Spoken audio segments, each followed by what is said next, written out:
and then be tied comfortably around the patient's neck.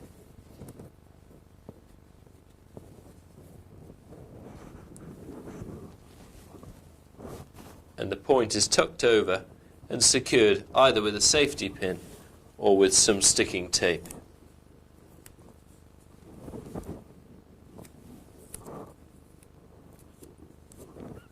As the patient relaxes, the weight of the arm is taken in the sling and transmitted to the neck, thereby causing no tension across the clavicle, which was the source of his pain.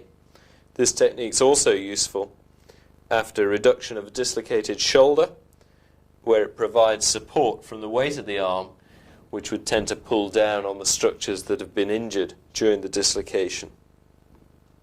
So this would be for injuries to the clavicle, proximal humerus and the shoulder. The proximal humerus we may wish to treat in a different technique, and I'd like to demonstrate that to you next. We're now imagining that you've got a fracture in the humerus, and we want to allow a technique that brings traction. Traction is from the Latin word traho, which means I pull or I drag, and it's the same root as we get the word tractor. And we want to allow the weight of the arm to form traction across the fracture, to pull down on it. So this is not a technique so much for immobilization and pain relief as for actual treatment of the fracture itself. We're going to use one of these foam bandages for a collar and cuff. One end's placed around your neck and the other end around your wrist. We can adjust the length of it according to the height that we want the wrist, and certainly we want the wrist to be above the elbow. And then the bandages can be secured with one of these rather nice slippy fasteners.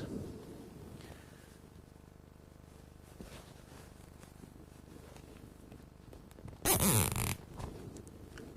pulls tight like that and can't then be released, depending on the age of the patient as to how much room we leave at the wrist.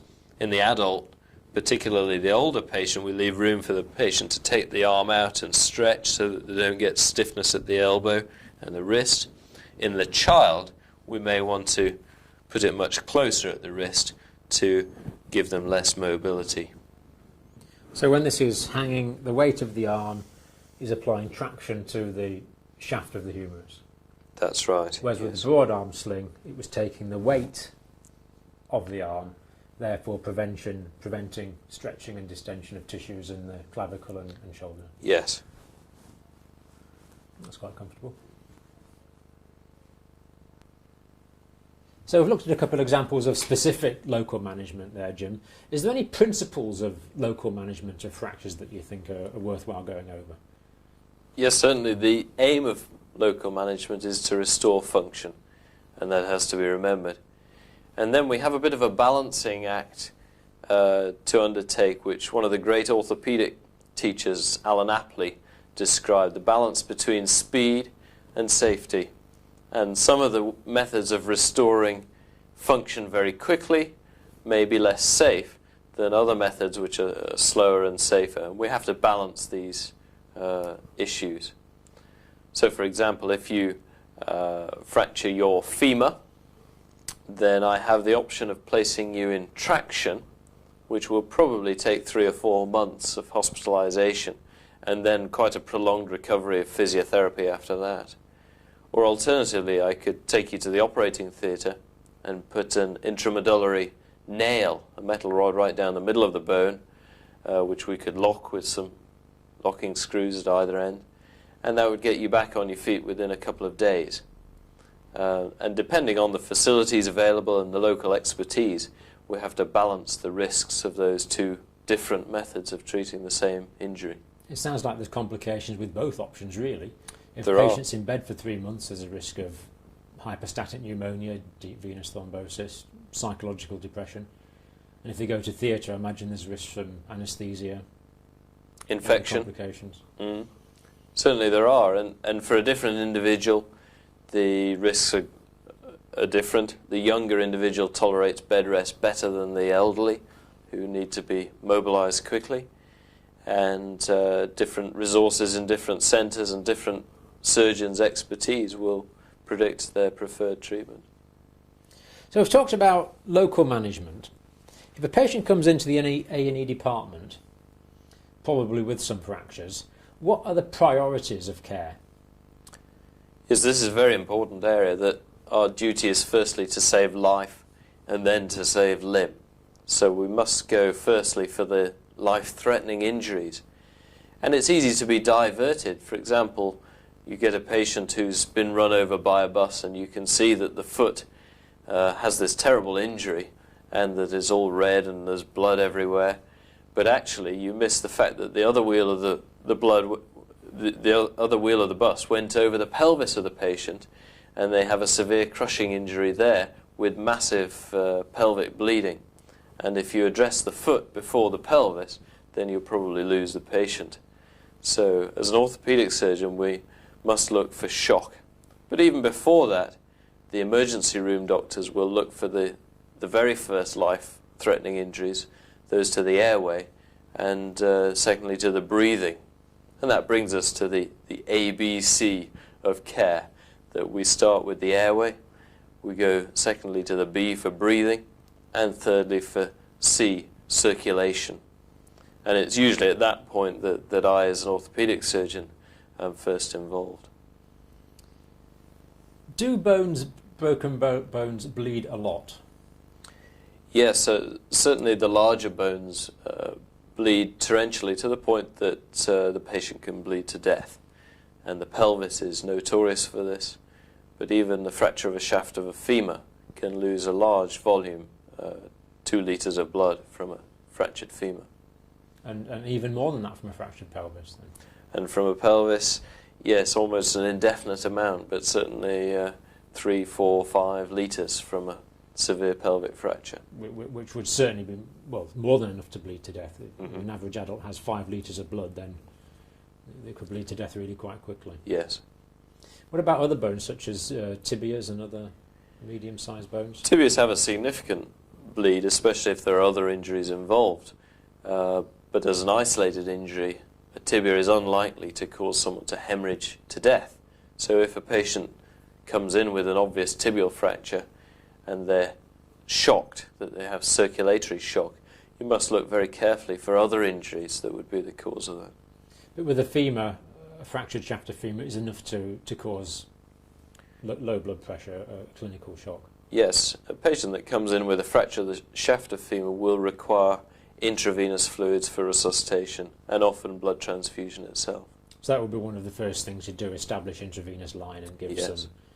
Would you tend to give colloids or crystalline fluids in that situation? What we tend to do in the first instance is to give a crystalloid fluid such as Hartmann's or normal saline, and then see how the patient responds to that. If they don't stabilise after the first litre of crystalloid, then I think colloid and possibly even blood will be indicated following that. What do you mean by stabilising that situation? Yes, the patient comes in shocked. That's to say that they have a tachycardia and they're hypotensive. And many patients will respond to the fluid that's given by restoring the blood pressure and the pulse back to normal. If they don't do that, then you must continue to care for them in managing that circulatory shock.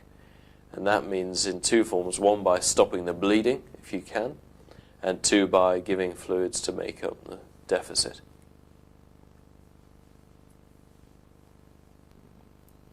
Now, when a fracture occurs, as well as being damage to the bone, because the patient's been traumatised, there can be damage to other adjacent tissues. In addition to that, the broken ends of the bone can damage adjacent tissues themselves. Jim, what sort of damage to blood vessels can be associated with fractures? Yes, there can be damage to the arteries or to the veins, and certainly damage to the artery is of critical importance. Damage to the veins may cause significant hemorrhage, as in the pelvic fracture that we touched on before. There are some classic fractures that are known to bear a risk of damage to the arteries. One of them is the supracondylar fracture of the humerus in a child, which is quite a common injury. The risk of damage to the brachial artery is fairly small, but it must be detected when it occurs.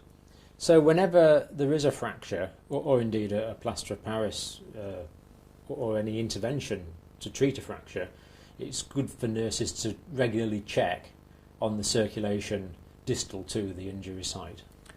Yes, we need to check on the circulation. That involves looking for the colour of the skin, looking for capillary refill, and feeling the pulse where possible, and also checking for the feeling in the skin, the sensation, which will be altered when circulation is impaired.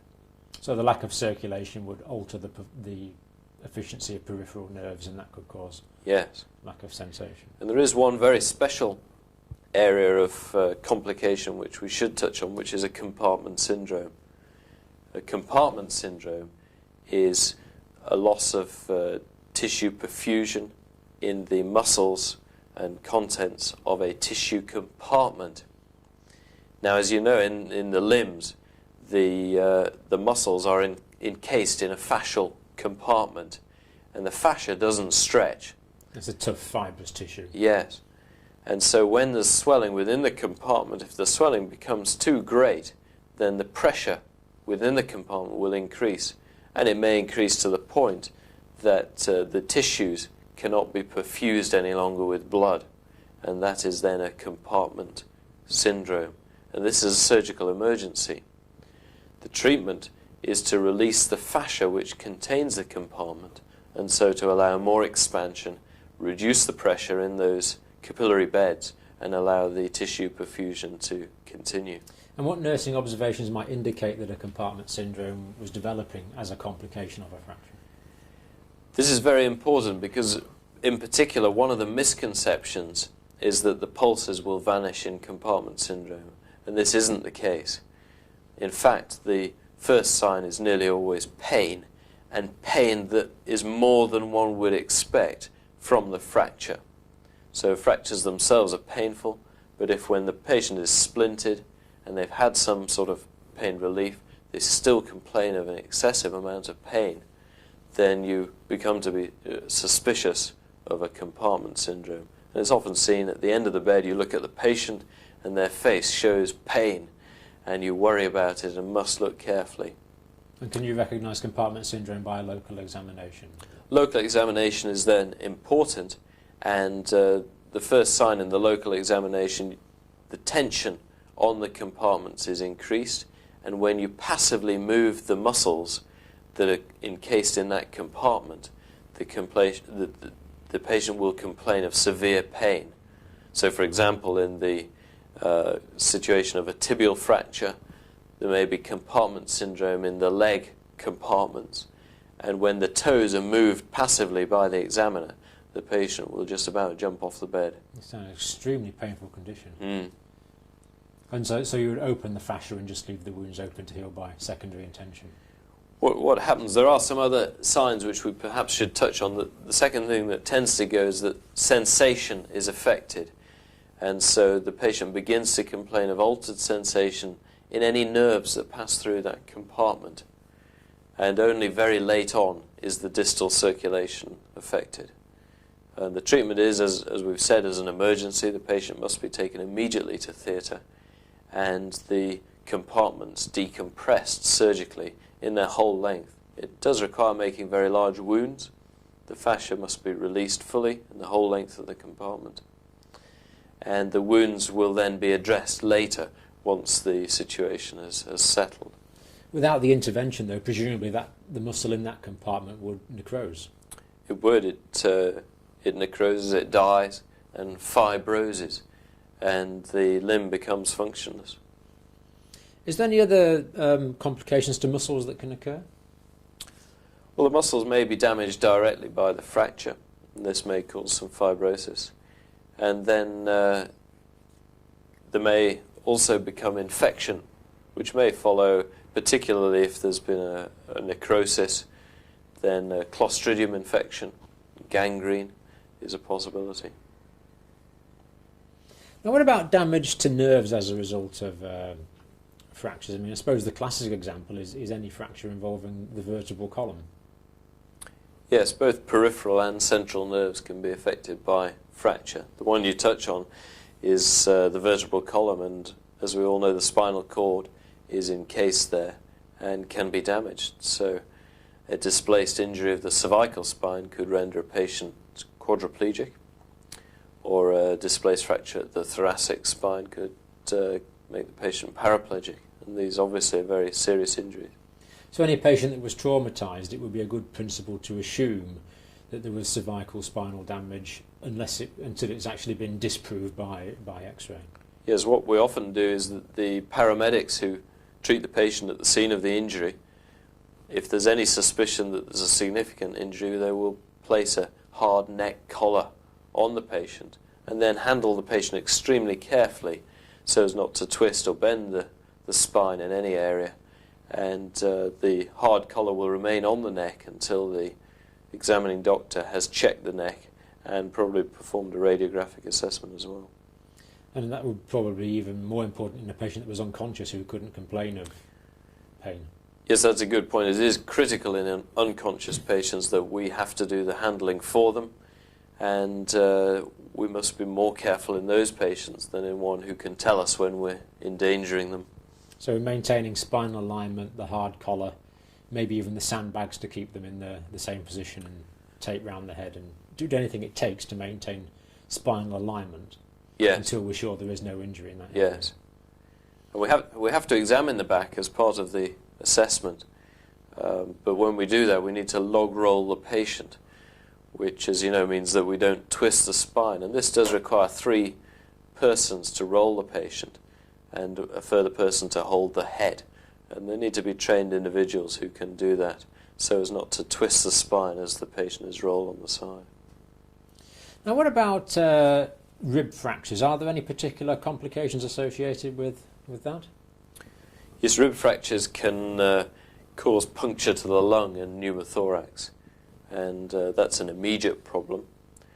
And one particular form of pneumothorax is the tension pneumothorax, which is one that perpetuates because of a flat valve where air leaks into the pleural layers, opening the pleural cavity and collapsing the lung. And there's a one-way valve that air continues to go into that pleural cavity, and the lung is forced into more and more compromise. So a fractured rib could be displaced inwards and cause a pneumothorax and potentially a tension pneumothorax. How would you recognise the presence of a pneumothorax? The tension pneumothorax, normally the patient, if conscious, will tell you that they've had an injury there, and they will be obviously breathless. They'll be tachypneic, and the trachea may be deviated away from the side of the tension pneumothorax. If we percuss the chest, they'll be hyperresonant at the side of the pneumothorax, and if we auscultate, there'll be the absence of breath sounds. If we do take a radiograph, then the diagnosis will be obvious, but in fact in a tension pneumothorax we should treat the patient before we take the chest radiograph, because it's an emergency and we shouldn't take the time to do the radiograph, in which case the patient might die. So a tension pneumothorax will need to be relieved straight away. Yes. Now, how many cases of pneumothorax develop into tension pneumothorax? Roughly. That's a question I can't answer, but what we do know is that traumatic pneumothorax bears a high risk of tension pneumothorax. So, as you know, there's a spontaneous pneumothorax, and that's a slightly different issue. But where there's trauma and a rib that's punctured the lung, there is a significant risk. So you must always be aware of that and yes. Observe for that possibility. How long after the injury would that start to develop? Could it be straight away? Or? It may develop straight away, and the patient may die at the scene before they reach hospital. But if they do reach us, we must diagnose it immediately. It's the second tier in our ABC. This is the B for breathing. It's a life-threatening injury, and it's our duty to relieve it straight away. And it can be done quite simply. The initial threat is relieved by passing a cannula. We usually use a large gauge cannula, which can quite safely be passed at the front of the chest in the mid-clavicular line in about the second or third rib space and just piercing straight through. If the diagnosis is correct and there is a tension pneumothorax, we hear a hiss of air being relieved from the pleural cavity, and this allows the lung to begin to expand. We can then go on to a more definitive treatment using a chest drain, an intercostal chest drain. Let's think about the skull. If there's complications of any complications of fracture to the skull. The skull's a closed box. It's a bony box, and it contains perhaps one of our most vital organs, the brain. And the problem that arises is that it doesn't allow expansion within the box. So anything in there that is increasing the volume will cause a critical condition to the patient. So it could be a space-occupying lesion. Yes, but in the trauma situation, what we're most worried about is blood. So if there's bleeding within the skull, then that is critical, a neurosurgical emergency. Now, if there's an open fracture of the skull, is meningitis a potential complication? Yes, it is. This is described particularly with base of skull fractures, which we may recognize with bleeding from the ear, or with bleeding or CSF rhinorrhea, when we see a colourless fluid coming down through the nose. And all these patients should be given prophylactic antibiotics as a matter of course. So is it true that CSF would test positive for sugar with a lab stick? Yes, that's the diagnostic test.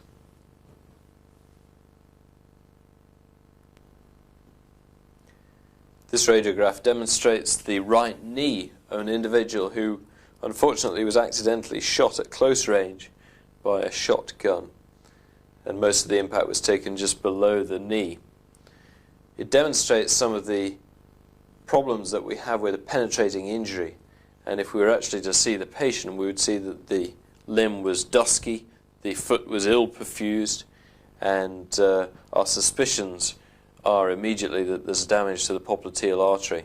And certainly penetrating injuries to the limb do carry a significant risk of arterial and nerve damage and will require exploration if this is the case.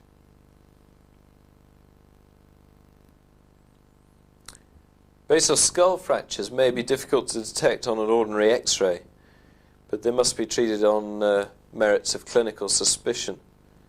This patient unfortunately died from his base of skull fracture, and so we've got a post-mortem specimen. And you can see a very extensive base of skull fracture arising and passing across between the petrous temporal bones on both sides. Just to orientate you, this is the more anterior side, and this is posteriorly with the foramen magnum, but a very extensive base of skull fracture.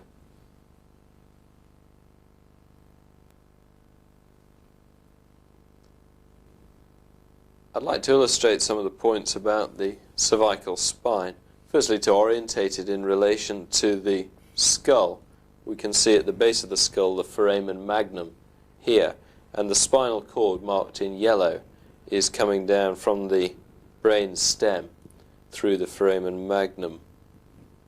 If I take the skull away and just leave it with the cervical spine itself, then you'll be able to see that the spinal cord is enclosed, this yellow structure here, within a canal formed by the bodies of the cervical spine anteriorly and the posterior elements of the cervical spine posteriorly. And those are the structures that you can feel as the bony bumps at the back of your neck. In particular, the prominence cervical spinous process, which is from C7, the lowest cervical vertebra.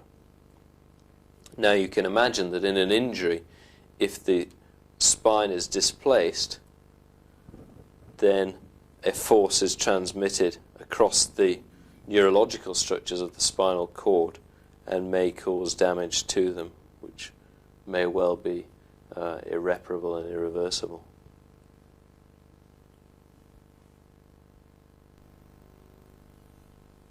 When we look into the skull, as seen here, we can see the anterior cranial fossa, middle cranial fossae and posterior cranial fossae, where the cerebellum would sit down here. Here's the foramen magnum, where the spinal cord exits from the skull.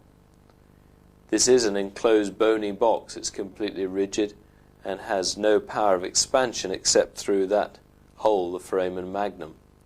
But that causes damage to the neurological structures that are forced through it.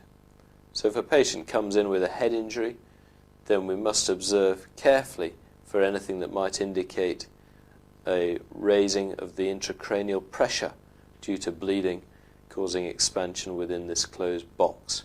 In particular, we observe for the Glasgow Coma Scale, which is scored on a 15-point scale, and continuous monitoring allows us to see for any change in the coma scale that might indicate raising of the intracranial pressure.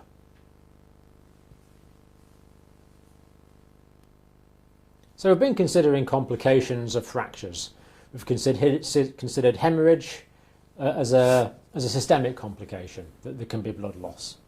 This blood loss may be obvious or it may be hidden in a body cavity, such as in a hemothorax, where the blood is not actually obvious. So it's very important to monitor the clinical condition of the patient, as well as look for specific localized clinical features.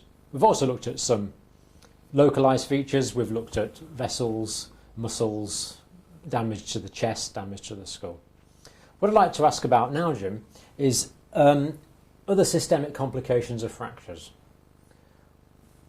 What sort of things are we looking for and considering? I'd like to talk about fat embolism syndrome. This is particularly a complication of long bones, and most classically the femur. So femoral shaft fractures are associated with this condition. It's quite ill understood in many ways, but it's to do with fat being released into the circulation. It appears to be both from the broken bone end, from the marrow, and also the production of fat as a response to injury.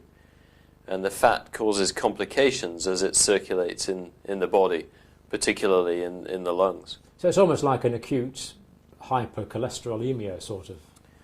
I suppose the blood looks a bit similar, but in terms of its effect on the individual, it's like having a shower of pulmonary emboli. But it doesn't affect just the lungs. There's the hypoxia that results from it, and that tends to cause confusion. So often the first presentation, the patient's slightly knocked off, a little dyspneic, and then if you look closely, you often see a petechial rash across the front of the chest. And this is usually 24 to 48 hours following the trauma.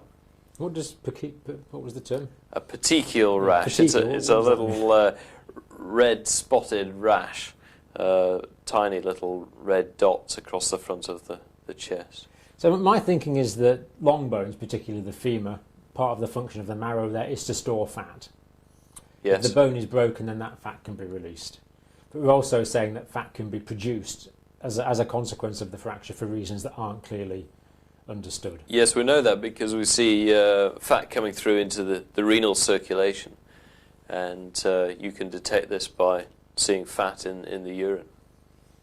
But the main complication is that is a respiratory complication. The main complication is normally seen to the chest, as you say, the lungs,